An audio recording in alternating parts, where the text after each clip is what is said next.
اللہ فرماتے ہیں کچھ لوگوں کا دعویٰ ہے کہ ہم اللہ اور آخرت پر ایمان رکھتے ہیں، حالانکہ وہ ایمان نہیں رکھتے، دعویٰ کرتے ہیں، نفاق کا مظاہرہ کرتے ہیں، منافقت کرتے ہیں۔ جو اللہ کو ماننے والا ہوتا ہے اس کا رنگ اور ہوتا ہے، جس کو پتا ہوتا ہے قیامت کے دن اللہ کے حضور کھڑے ہونا ہے، اس کے اعمال یہ نہیں مانتے، کہتے ہیں ہم مانتے ہیں، پر مانتے دعویٰ ہے کہ ہم مانتے ہیں آخرت کو بھی اور اللہ کو بھی، پر نہیں مانتے۔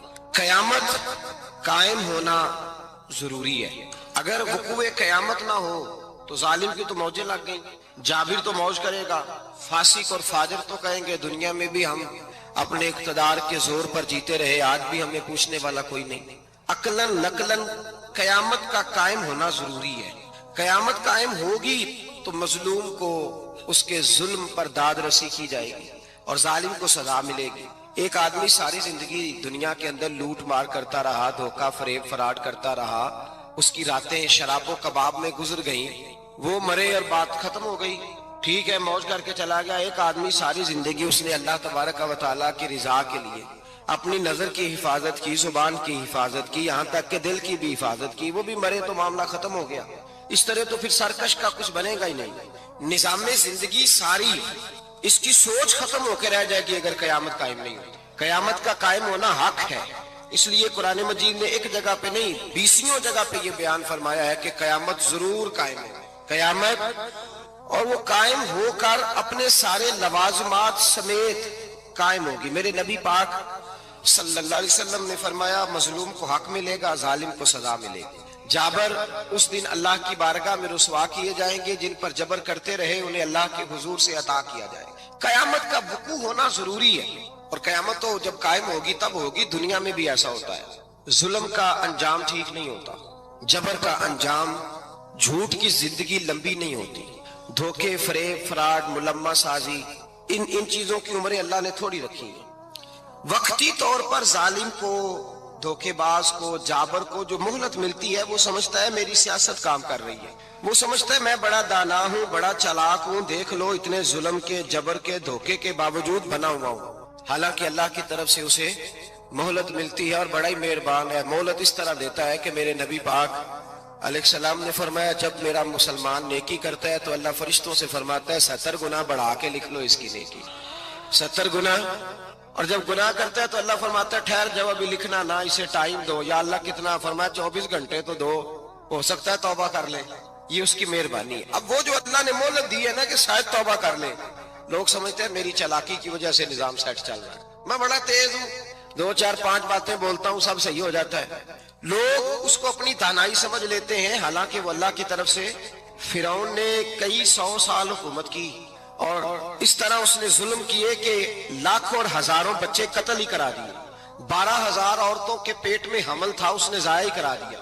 جب حضرت موسیٰ علیہ السلام اپنی قوم کو لے کے نکلے، رستے میں دریا آ گیا، فرعون پیچھے لگا ہوا تھا، وَإِذْ فَرَقْنَا بِكُمُ الْبَحْرَ فَأَنْجَيْنَاكُمْ، اللہ فرماتے تمہارے لیے میں نے دریا کو پھاڑا اور تمہیں نجات دے دی، وَأَغْرَقْنَا آلَ فِرْعَوْنَ، اور فرعون کو غرق کر دیا، وَأَنْتُمْ تَنْظُرُونَ، تم کھڑے دیکھ رہے تھے۔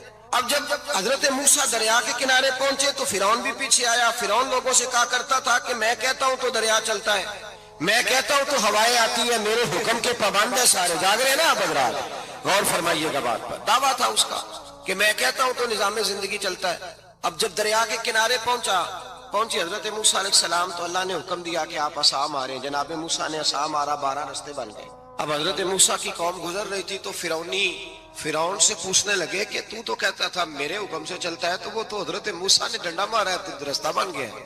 باز نہیں آتا انسان باز بہانے بڑے ہیں اس کے پاس، بڑی دلیلیں ہیں، جھوٹ سچ بول کے اپنے آپ کو مطمئن کرتا ہے، آخر دم تک تبدیل ہونے کو تیار نہیں ہوتا، دلیلیں گھڑتا رہتا ہے، بناتا رہتا ہے، شور کرتا ہے جان بوجھ کے۔ بھئی تو کہتا تھا میرے چلانے سے چلتا ہے، تو باز ابھی بھی نہیں آیا۔ کہنے لگا میں نے ہی حکم دیا ہے کہ ذرا پھٹ جا، مجھے یہ زندہ چاہیے۔ باز رسی جل گئی، بال، کہنے لگا میں نے ہی کہا ہے دریا کو کہ یہ مجھے زندہ چاہیے، میرے بھاگے ہوئے ہیں تو اس لیے پھٹا ہے، تو آؤ میرے ساتھ دریا کراس کریں۔ تو پتا تو ان کو بھی تھا نا جتنا تو رب بنا ہوا ہے، پتا تو تھا، سارے جانتے تھے۔ کہنے لگے تو پہلے کراس کر، اگر تو بچ گیا تو ہم بھی پیچھے آتے ہیں۔ اب چاروں ناچار۔ ایک روایت تو یہ ہے کہ یہ جب خدائی کا دعویٰ کرتا تھا نا، تخت پہ بیٹھا ہوتا تھا، تو ایک دن حضرت جبریل آئے اس کے پاس انسانی شکل میں۔ تو کہنے لگے میں بڑی دور سے آیا ہوں تو ایک مسئلہ پوچھنا تھا. کہا پوچھو. کہنے لگے ایک غلام تھا کسی بادشاہ کا, تو بادشاہ نے اسے تھوڑی دیر کے لیے ایک علاقے کی سربراہی دے دی. کتنی دیر کے لیے؟ کتنی دیر کے لیے ہمیں سربراہیاں ملتی ہیں؟ کیوں جی؟ تھوڑی دیر کے لیے ملتی ہے نا.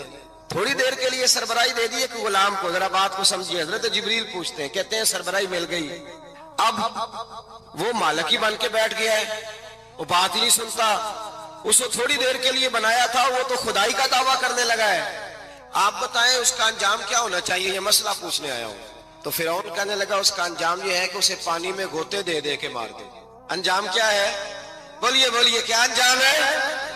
کیا انجام ہے جی؟ پانی میں. اللہ اکبر, اپنی سزا تجویز کر رہا ہے.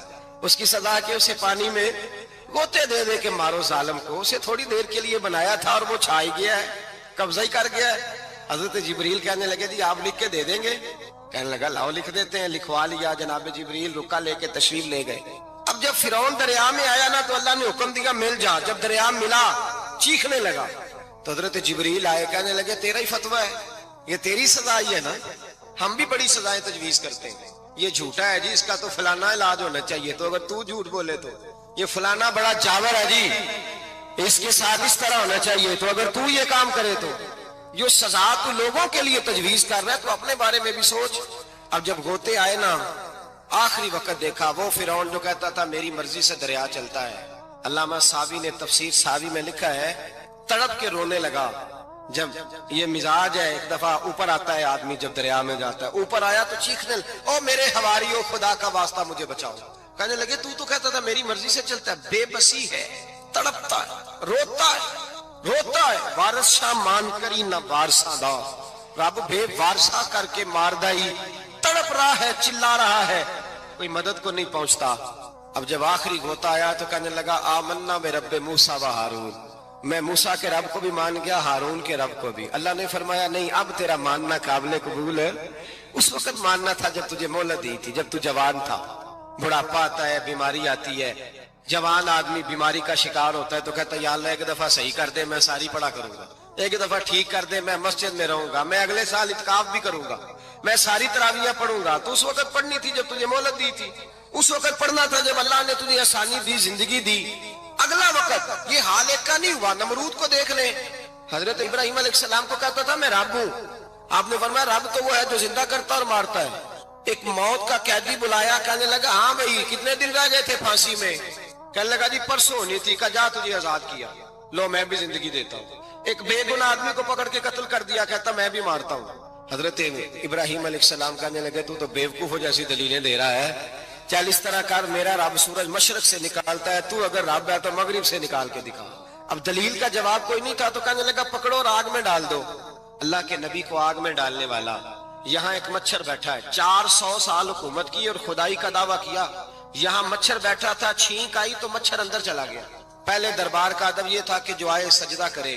اب اس کے سر پہ کوئی چیز مارتا تھا تو اسے سکون ہوتا تھا. مچھر تھوڑی دیر کے لیے اس کا دماغ چھوڑتا تھا. او بھائی یہ اس دھرتی پہ اللہ نے لوگوں کو نظارے دکھائے اور ہمیں سمجھانے کے لیے دکھائے. ہمیں تفکر کی, غور کی دعوت دی کہ دیکھ لینا, اپنے عمل کو پرکھنا. تمہارے عمل حضرت موسیٰ کے فرما برداروں جیسے ہیں, جناب ابراہیم کے فرما برداروں جیسے ہیں, یا بن کے بیٹھ گئے ہو؟ اب دربار کا ادب یہ ہے, بے بسی کا یہ حال ہے کہ جوتے لٹکتے ہیں دربار میں, جو آتا ہے جوتا کھینچتا ہے. اور ادب یہ ہے کہ 10 جوتے نمرود کے سر پہ مارو. اور 400 سال جوتے لگتے رہے. روتا تھا, جو آدمی آتا تھا منتیں کرتا تھا, کہتا تھا کہیں سے کوئی دوائی مل جائے گی. پاگلوں جیسی زندگی گزاری, پاگلوں جیسی سخت. وہ تو حساب, وقوع قیامت تو حساب ہوگا ہی. یہاں لوگ پاگل ہو کے مرتے ہیں, معذاللہ نفسیاتی مریض ہو کے مرتے ہیں. یہاں آخری وقت اتنا سخت آتا ہے کہ دنیا موت کی دعائیں مانگتی ہے. میرے بھائی جب انسان ظلم کرتا ہے تو بھول جاتا ہے کہ شاید مجھے پوچھے گا کوئی نہیں. جب وہ زیادتی کرتا ہے تو بھول جاتا ہے. جب وہ کسی کا حق کھاتا ہے تو وہ کہتا ہے شاید اس کا تو وارث ہی کوئی نہیں جس کو میں لوٹ رہا ہوں. لیکن جب اللہ کی پکڑ آتی ہے, حجاج بن یوسف ظالم تھا, اس نے اچھے کام بھی کیے تھے. قرآن پاک پر زیر زبر آراب حجاج بن یوسف نے لگوایا. محمد بن قاسم کو ہندوستان سندھ کے علاقے فتح کرنے بھی حجاج بن یوسف نے بھیجا تھا. ساری خوبیاں اپنی جگہ پر, ظالم بہت بڑا تھا. کسی آدمی نے اس کے سامنے کونے کی طرف منہ کر کے ساتھ والے سے بات کر لی تو کہنے لگا میرے خلاف کیا، اس کو لے جاؤ 2 ٹکڑے کر کے واپس لے آؤ۔ توتی بولتا ہے نا اقتدار، جب کسی کے ہاتھ اقتدار ہوتا ہے نا، وہ چاہے ایک گھر کا ہی کیوں نہ ہو، وہ 10 بندے فیکٹری میں کام کرتے اور جو ان کا مالک ہوتا ہے وہ کہتا میں مالک ہوں، مجھے مانو۔ جب تو صاحب اقتدار ہوتا ہے نا، جب تو سسر بن کے بیٹھتا ہے اور کسی غریب گھر کی بہو آتی ہے 2-4 تو کہتا ہے میرا اقتدار ہونا چاہیے، جب میں کھانسنے لگوں تو ہر آدمی کے ہاتھ میں ٹشو پیپر ہونا چاہیے، جب میں بولنے لگوں تو بندے ہوئے ہاتھوں سے ہر آدمی جی جی کرتا ہوا کھڑا ہونا چاہیے۔ جس آدمی کا، اور یہ کام بہو بھی کرتی ہے کئی دفعہ، وہ بھی کہتی ہے کہ تمہیں پتہ نہیں میں کتنا لمبا چوڑا جہیز لے کے آئی ہوں، جب میں سونے کے لیے اپنے بیڈ روم میں جاؤں تو خبردار بوڑھے بابے کو اجازت نہیں کہ وہ کھانسے، اماں کو چاہیے کہ اگر اس کو بڑی سخت پیاس بھی لگی ہے تو میرے سوتے سوتے باورچی خانے میں برتن نہ کھٹکھٹائے۔ جو جہاں بھی جس اسٹیج پہ بھی بیٹھتا ہے وہ کہتا ہے کوئی نہیں مجھے پوچھنے والا، میں مطلق العنان ہوں۔ جوان بوڑھوں کا مذاق اڑاتے ہیں، سمجھتے ہیں شاید کبھی بوڑھے نہیں ہونا، مذاق اڑاتے ہیں۔ تندرست لوگ بیماروں کا مذاق اڑاتے ہیں، شاید کبھی بیمار نہیں ہونا۔ حجاج بن یوسف ظالم تھا، ظلم کرتا تھا، زیادتی کرتا تھا۔ حضرت سعید بن جبیر ایک تابعی بزرگ تھے، اتنے بڑے بزرگ تھے کہ ساری رات نماز پڑھتے تھے، سارا سال روزہ رکھتے تھے۔ ایک دن انہوں نے ممبر پہ بیٹھ کے کہا کہ حجاج ظلم سے باز آ جائے ورنہ اللہ کی لاٹھی بڑی بے آواز ہے۔ اللہ کی لاٹھی، اس کا کیا مطلب ہوتا ہے؟ اس کا مطلب ہے جب رب کی لاٹھی چلتی ہے تو اس کی آواز، جی اس کا پہلے کوئی پیغام، وہ پہلے اعلان نہیں کرتا کہ تگڑے ہو جاؤ لاٹھی چلنے لگی ہے، لاٹھی چلتی ہے پر اس کی آواز، سمجھ آ رہی ہے میری بات کی؟ جمعۃ الوداع کے لیے تشریف لانے والے احباب خاص غور فرمائیے گا۔ حجاج بن یوسف کو پتا چلا کہ حضرت سعید بن جبیر نے میرے خلاف بات کی، بلا لیا، کہنے لگا تو نے میرے خلاف بات کی ہے؟ فرمانے لگے کی ہے۔ کہنے لگا تجھے پتا ہے میں قتل کر دوں گا؟ آپ فرمانے لگے نہ تو زندگی کا مالک ہے نہ موت کا مالک ہے، تو کیسے قتل کر؟ کہنے لگا تجھے پتا ہے میرا؟ فرمایا میں نے تجھے نہیں، میں نے تو کئی شداد، کئی حماد، کئی قارون، کئی فرعون، کئی نمرود دیکھے، کئیوں کی داستانیں سنی، تو کون ہے؟ تو چھوٹا سا ہے۔ ایک جملہ ہے ملا جلال الدین رومی کا، بڑے درویش تھے، ایک بات کہہ گئے، کہنے لگے نمرود جتنے پیسے نہیں، فرعون جتنی حکومت نہیں، قارون جتنی دولت نہیں، ورنہ فرمانے لگے میرے زمانے میں بھی کئی لوگوں کا خدا بننے کو دل کرتا ہے، کئی لوگوں کا دل کرتا ہے، لیکن نمرود جتنے پیسے، فرعون جتنی طاقت اور قارون جتنی دولت نہیں، ورنہ ہو سکتا ہے لوگ دعویٰ کر جائیں معاذ اللہ ثم معاذ اللہ۔ یہ آج سے کئی 100 سال پہلے وہ کہہ رہے ہیں، آج تو حالات بڑے ابتر ہیں، اس کی نسبت خطرناک۔ فرمانے لگے حضرت سعید بن جبیر تو زندگی موت کا مالک نہیں، کہنے لگا پکڑو، قتل کرو اسے، لے جاؤ۔ جب پکڑ کر کھینچ کر لے جا رہے تھے نا تو حضرت سعید بن جبیر مسکرانے لگے، ظالم کے سامنے مسکرائے تو اس کو بڑا غصہ آیا، یہ میرا مذاق اڑاتا ہے؟ بلا لیا، ادھر آؤ، کیوں مسکرا رہے ہو، کیا ہوا؟ تو حضرت سعید بن جبیر کہنے لگے میں مسکرا رہا ہوں تیری بیوقوفی پر اور اپنے اللہ کی دی ہوئی ڈھیل پر، میں مسکرا رہا ہوں کہ یا اللہ کیا بات ہے، کیا تیرا شان ہے، کیسے لوگوں کو ڈھیل دی ہوئی ہے، میں مسکرا رہا ہوں تیری بیوقوفی پر کہ تو سمجھتا ہے شاید مجھے پوچھنے والا کوئی نہیں۔ کہنے لگا اس کو باہر نہ لے جاؤ، میرے سامنے قتل کرو۔ ٹھیک ہے جی، قتل کرنے لگے تو حضرت سعید بن جبیر نے منہ کعبے کی جانب کر لیا، انی وجہت وجہی للذی فطر السماوات والارض حنیفا وما انا من المشرکین۔ جب آپ نے یہ آیتیں پڑھی نا کہ میں نے منہ کر لیا ہے اپنے رب کی جانب، کرو مجھے قتل، کہنے لگا نہیں نہیں، اس کا منہ پھیرو، کعبے کی طرف ہو کے قتل نہ ہو، ہے ظالم پر پاگل ہو گیا ہے۔ حضرت سعید بن جبیر کے حوصلے نے شکست دے دی، ناکام ہو گیا، مخبوط الحواس ہو، کہنے لگا اس کا منہ پھیر دو۔ جب کعبے سے پھیرا تو آپ فرمانے لگے للہ المشرق والمغرب فانما تولى فثم وجه اللہ۔ اللہ فرماتا ہے تو مشرق اور مغرب سارا ہی اللہ کا ہے، جدھر بھی منہ کرو گے ادھر اللہ ہی اللہ ہے، جدھر بھی منہ کرو گے ادھر اللہ ہی اللہ ہے، چاروں جانب پھیر دے، جدھر منہ پھیرنا ہے تو نے پھیر دیا منہ۔ حضرت سعید بن جبیر کے گلے پہ خنجر رکھا تو آپ نے ہاتھ اٹھائے، کہنے لگے اے اللہ میرے بعد اسے کسی اور پر مسلط نہ کرنا، میرے بعد کسی اور پر مسلط نہ، بس میں آخری ہوں۔ جب آپ ذبح ہوئے تو اتنا خون نکلا، اتنا خون نکلا کہ لوگ کہتے ہیں جتنا اونٹ کے وجود سے نکلتا، تر ہو گیا سارا اس کا دربار۔ ایک سمجھدار آدمی کو بلا کے کہنے لگا اتنا خون میں نے پہلے کبھی، میں نے بڑے بندے قتل کرائے ہیں پر اتنا خون نہیں نکلا۔ تو وہ کہنے لگے لوگ مر جاتے، مرتے وقت ڈر جاتے ہیں، سہم جاتے ہیں، خون سکڑ جاتا ہے، لگتا ہے یہ شخص جب دنیا سے گیا ہے تو ڈٹ کے گیا ہے، یہ ڈٹ کے گیا ہے دنیا سے۔ حجاج بن یوسف رات کو سویا